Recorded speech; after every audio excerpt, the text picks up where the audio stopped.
Yes, it's still Thursday morning, even though it's actually Saturday night.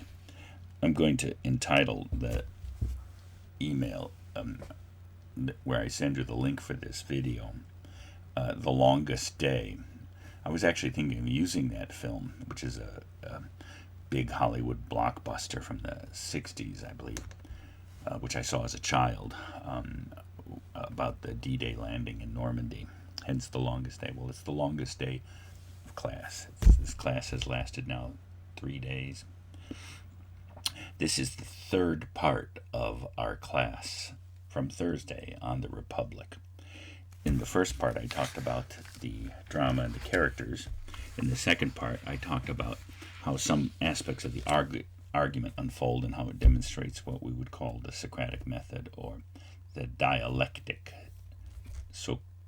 dialectike, the Socratic method of investigating the truth through conversation. In this third part, I'm going to suggest some interpretive approaches to Book 1 of the Republic. Now, I sent out and asked you to read not only the entirety of Book 1 of the Republic, but also the last couple of pages of Book 4. The reason for that was because in that part of Book 4, Socrates and the guys agree that they have attained a definition of justice, or they have found the justice they were looking for. And parts of Book 5, a few pages from Book 5, and I'll explain that in the fourth part of this lecture, which will be forthcoming. So, when I say interpretive approaches, as I mentioned in my first video, I've been reading the Republic as a student, I think probably as an undergraduate once, as a graduate student twice, and teaching the Republic since I started in the academic world as a professor 40 years ago, and teaching it at several institutions, and since I came to Converse in 1986, I think 16, 17 times, and as I mentioned, this is the last time I'll be teaching the Republic in a college classroom. But over that time, both tutored by my great professors in graduate school and undergraduate school, my wonderful, great minds and great teachers, who provided the Platonic ideal of teacher to me, and to whom I'm eternally grateful, because these people shaped my life in a good way. Not the way Pee Wee Herman shaped my life as an influence, but that's another issue. All this time, the 36 years I've been at Converse, the 40 years I've been a professor, or even before that as a student, for my 50 years of encountering the Republic, and partially from my teachers, partially from my own reading. Again, this is not false humility, unlike Socrates was accused ironically of being falsely humble and claiming not to know when he just wanted to screw people around in conversation.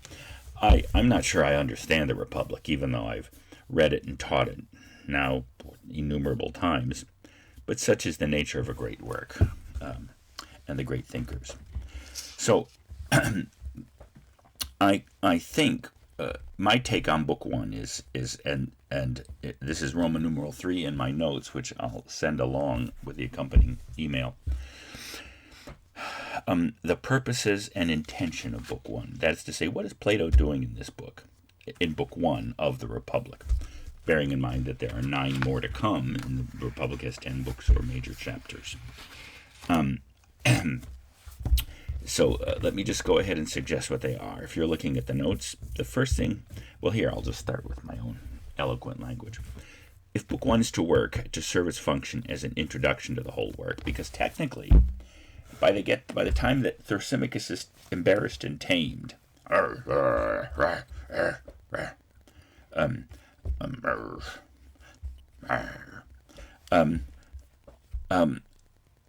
Socrates says, we probably don't know what justice is, and I don't know, but I think it's better than injustice. All right. So in a way, Book 1 is an introduction because it ends on somewhat of an inconclusive note. So if it's to work as an introduction, it has to establish these 4 things. So I think these 4 things are the purpose of Book 1. And this will point to what I think Plato, Socrates claim to have discovered by the end of Book 4 and Book 5 and in the entire work. One, that all the opinions are true, quote unquote. We have to put our double eyes on here, even though I have progressive lenses on. And false. So opinion, again, the opinions that Socrates refines and encounters, and indeed in this and other dialogues, we think of the opposite in typical language. The opposite of true is false. The opposite of knowledge is ignorance. But in some ways, what Plato and Socrates are suggesting is the opposite of knowledge may not be ignorance, although it is clearly ignorance. It's opinion. And by the way, the word opinion, doxa, in Greek, comes from the Greek word dokein, which means to appear, to seem.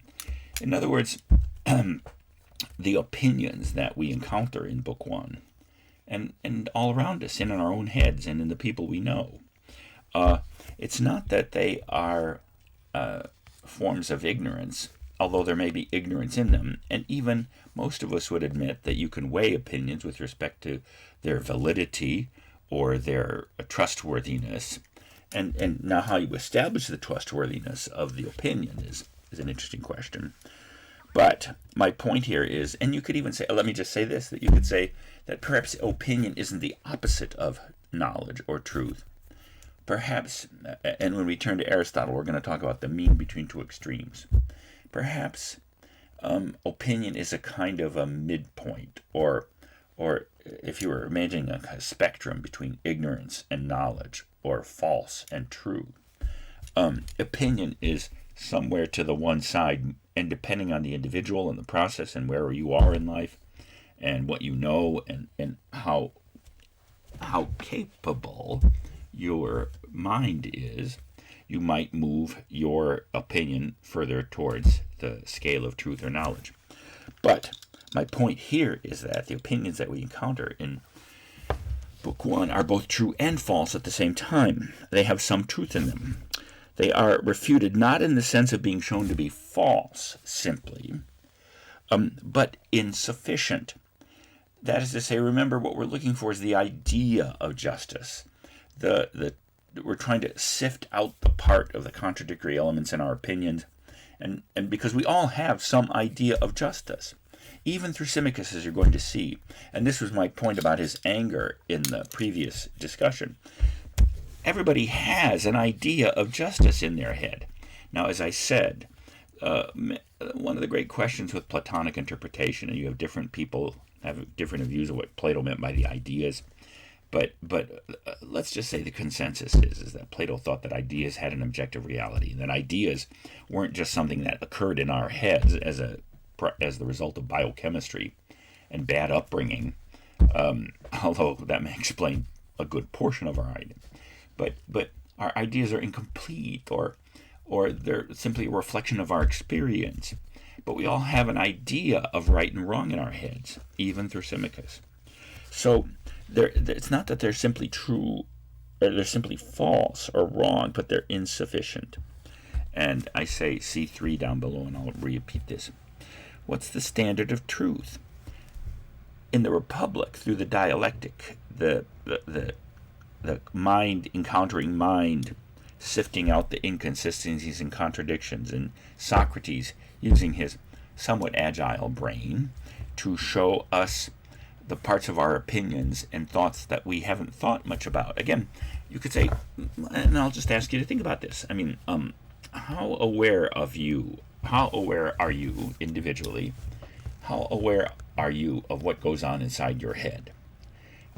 Now, most of us, and I know because I asked you in class, you would distinguish between where you are at this age and where you were at the age of 5. You know that where you were at the age of 5, your capacity to think things through and see points and ideas beyond your own emotions was very limited. and that as you've grown older and you come to see how ignorant and misguided your parents and teachers were, your capacity to see and to reason as a natural power has expanded as your body has expanded. Now, at the age of near 70, I can tell you, like Cephalus, that things slow down. I hope, actually, that I can continue as long as I can trying to think as clearly, because there's so much I have yet to live for and discover, but that's a different question. My point is that the standard of truth here is that they are all eventually, through the dialectic, incorporated into the just city that Socrates weaves out of speech. And as the final element of the last part of the lecture that I'll do in this fourth lecturoid, I'll try to summarize what I think the Republic teaches us, or what I think the Republic teaches us, which may be wrong, but at least that's what I think. As you're going to see at the end of Book 4, a definition of justice comes. So my first point is that all these opinions are revealed to be true and false at the same time, because they are opinion. They're first stabs at the truth, which is what most of our opinions are. Second, now this is me speaking. I don't think I've encountered this interpretation in other authoritative interpretations of Plato or from my great teachers, so I take full responsibility for this. I should attach a warning label. The next set of words uttered may be nonsensical. I think that these three speakers, four if you count Socrates, Cephalus, Polemarchus, and then there's that short interchange between Cleitophon and Polemarchus. I'm not sure I can give interpretive weight to that. I'm not sure what that little introduction means dramatically or philosophically. But you might remember that in Book 1,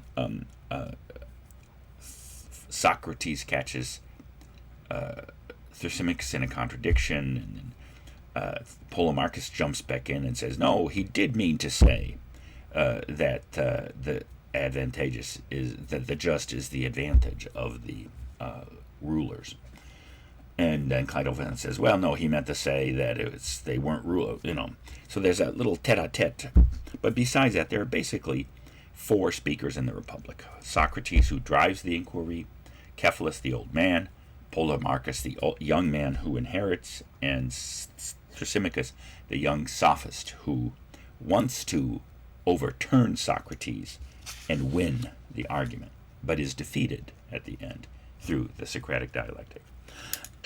Excuse me. So what do I mean? So how do these three interlocutors or discussants represent all the possible ideas of justice? Well, let me walk you through this, and you may or may not be persuaded of it, but okay. Cephalus, who starts out by saying, well, because remember, he's so glad that he's able to die wealthy.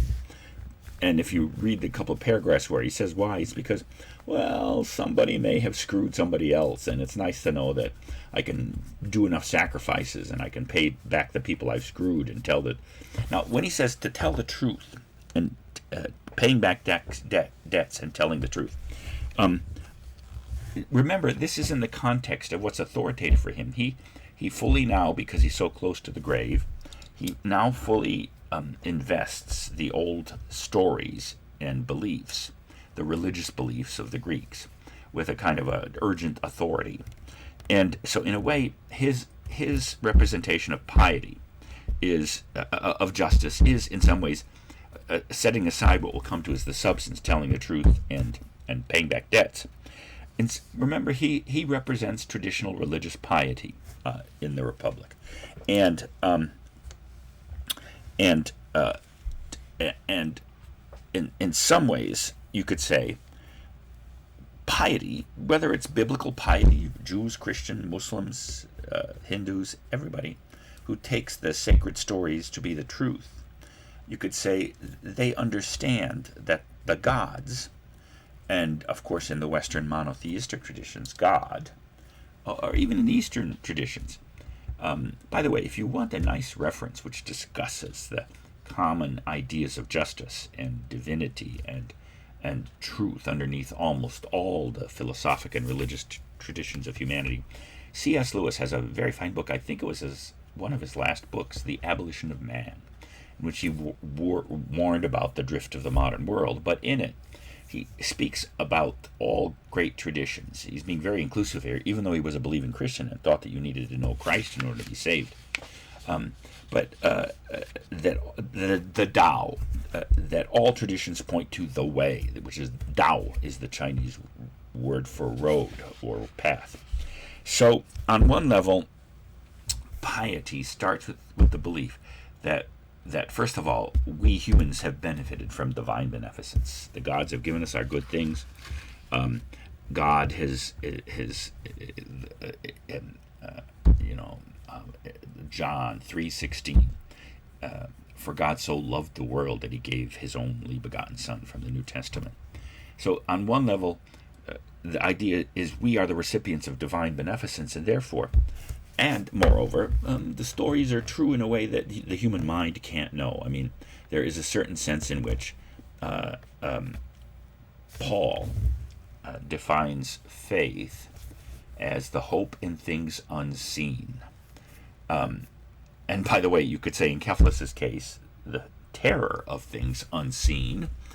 And so in some ways, let's get back to then the substantive. So with the idea in mind that he represents traditional religious belief, why is telling the truth and paying back debts part of his understanding of justice? Because remember, he thinks he's about to be held accountable to the divine standard of justice. And the gods know, like Santa Claus, he knows if you've been bad or good.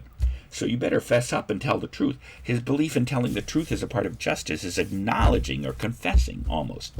Not unlike, in some ways, the beginning of the first 4 chapters of Romans in the New Testament, where Paul says the first task of a human being is to admit, to confess, to admit that you are sinful. And then to acknowledge the gift of Christ, and etc. But on one level, telling the truth is, of course, what you need in order to have a contractually sound relationship with partners, unless you follow Thrasymachus' advice or Machiavelli's advice, which is say one thing and then do another, but to tell the truth and then to pay back debts. So, again, I don't mean to sound so cynical, but it sounds as if his urge, his felt spiritual need to perform sacrifices is to pay off the gods, or to pay back his debts to human beings, and to do sacrifices to the gods so that he can pass to the other world, assured that he won't end up stuck in some eternal version of a interstate rest stop on I-95 in New Jersey. Ooh. All right, so Polemarchus, remember, jumps into the dialogue and says, okay, I inherit the argument, and justice means helping friends and hurting enemies, and also keeping one's own and keeping hands off one's other stuff.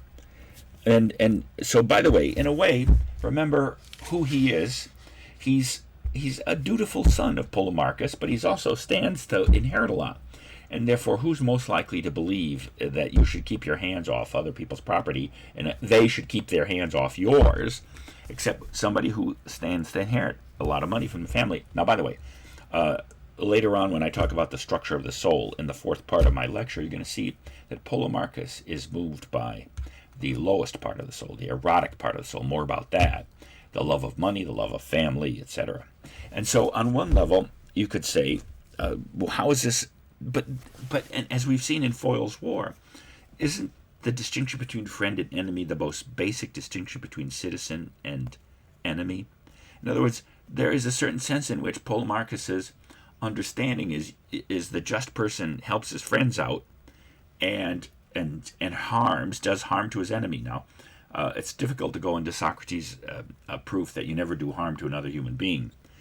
Now, that in Book 8 of the Republic, where they get to punishment, there's an interesting question. Is punishment of a transgressor or of an evil person, a bad person, is punishment harming or is punishment helping?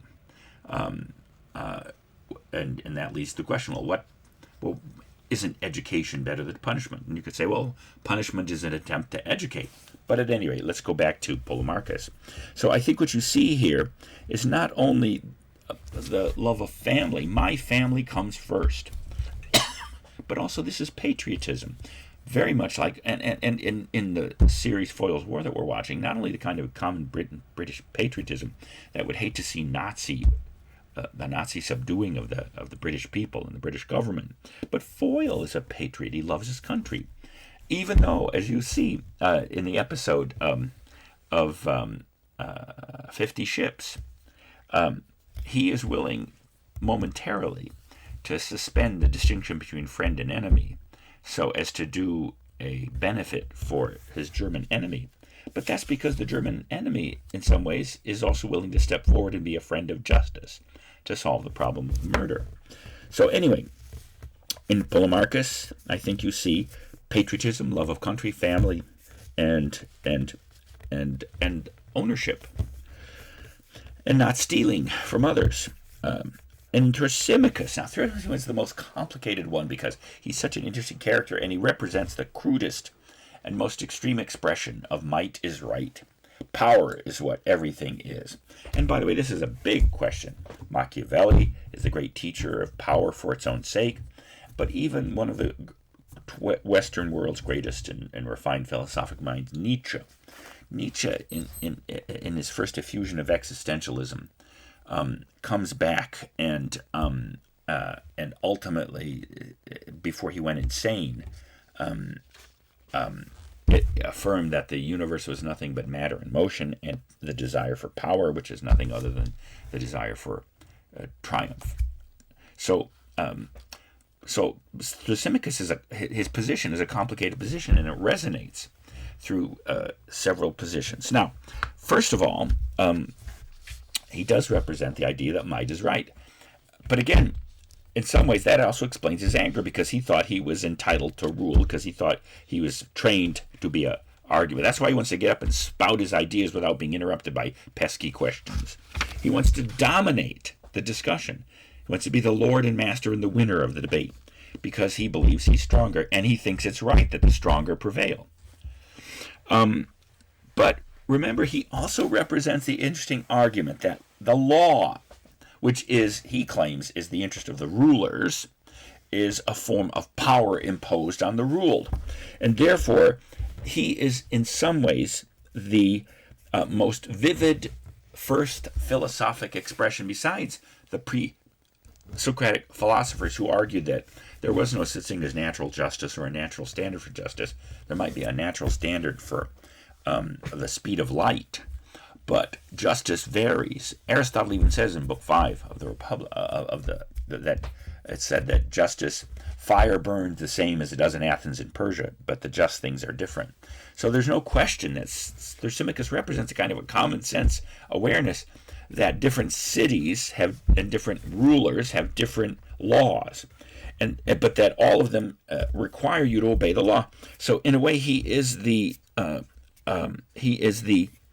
primary example of legality, that obeying law, and conventionalism, that all standards of justice are conventional. So if he were alive today, he'd say, you might regret what the Nazis did in the way they ruled, but that just means you're not a Nazi. If you had been a Nazi Germany, your justice would require that you obey everything that Hitler told you to do, and that Nazi law required. And therefore, if you got caught disobeying Nazi law, it would be just. And so he would admit that maybe Americans or British people don't like Nazism, but that's just because they grew up with it. Like Scottish people have a taste for haggis, and Americans have a taste for pizza. But you can't say that pizza is better than haggis. Having had pizza and never having had haggis, I'm willing to be of the opinion that pizza may be preferable. Anyway, but in other words, conventionalism, which ultimately is not different from our contemporary moral relativism and cultural relativism, and even personal relativism. Everyone creates his or her own morality, and there is no objective standard. Thrasymachus is, in a way, a kind of an interesting ancient anticipator of existentialism. But we'll come back to that because, all right, but here's, I want to finish my point, that all these three speakers with Socrates reveal almost every available opinion about what the just is. Because then Thrasymachus, to defend himself from the idea that rulers sometimes make mistakes, he's talking about, well, only the ones who are good at what they do, an art. So it turns out justice is only an art or a knowledge, a skill. Now, of course, ultimately, in response to that, he argues that, yeah, like being a shepherd is a skill, and you fatten the sheep so that you can use them for your benefit. But then Socrates suggests, well, wait a minute, if it's an art, skill, and knowledge, don't everyone who wields an art actually wield it for the benefit of the ruled? Now, again, we can talk about that, but at least Socrates, and you're going to see, agrees ultimately in the just person and the just city. Justice is a kind of an art, a knowledge, a skill. It's a virtue. It's a quality of the soul. It's an aspect of. And by the way, I mean, there is a certain sense in which, how does Thrasymachus kind of admit that? Because he wants to say that the powerful are virtuous. So, by definition, of course, if the powerful are in power, they must be good. If everything is right, then there is no such thing as wrong. And if those who are in power, they must be good. But at least he's willing to he's willing to consider the idea that there's such a thing as human excellence. And ultimately, just rule means an arrangement of the soul and of the city. Now, again, for him, it's so that the powerful remain in power. And again, remember that the reason he was so angry at the beginning of the discussion is because he thought he was entitled to rule. Now, again, as I mentioned earlier, I think that suggests that all anger is, in fact, the presentiment of an idea or a conception of justice. So, let me just say, by the way, and this is, I want to make a big point because we're going to come back to this in Aristotle too, and Locke. Thrasymachus raises all the right questions, especially the great question, and this is one of the great questions in political philosophy, political science, political theory. Is justice the same as law? And we'll talk about this. And most of you would say, no, there are bad laws, there are unjust cities, there are unjust political orders, there are unjust regimes. To be a good person would mean to violate, would be a lawbreaker in Nazi Germany. And but here's the great conundrum, and this is a conundrum. The great irony is that you can have laws and law without justice, but you cannot have justice without law or laws. I think almost all great thinkers, political thinkers, would argue that. Now, why that is, you might disagree with that, and you could say, well, if you're living all by yourself on an island, like Tom Hanks, as I mentioned in the movie Castaway, but you're going to see a rational creature needs rules. Locke is going to say something like that, but we need something more than rules too. So on one level, the way I put this in philosophic language is, law is the necessary but not sufficient condition of justice in human life, especially political justice. 3, the big thing, and this refers back to the first point, that these are opinion and not knowledge. Where did these thoughts come from? From their parents, from their teachers, from the city, from their church. Now, of course, in ancient times, before the separation of church and state, your city was your church. Each people had its own rulers and its own gods. Now, the last thing I think Book 1 has to do is that you have to see that it is Socrates who, or what, he is the philosopher, the philosophos, which is the Greek word for philosopher. I've already explained what the word philosophy means.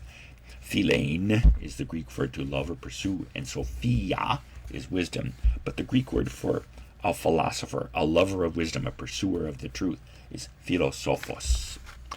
That you need Socrates to find out what justice is.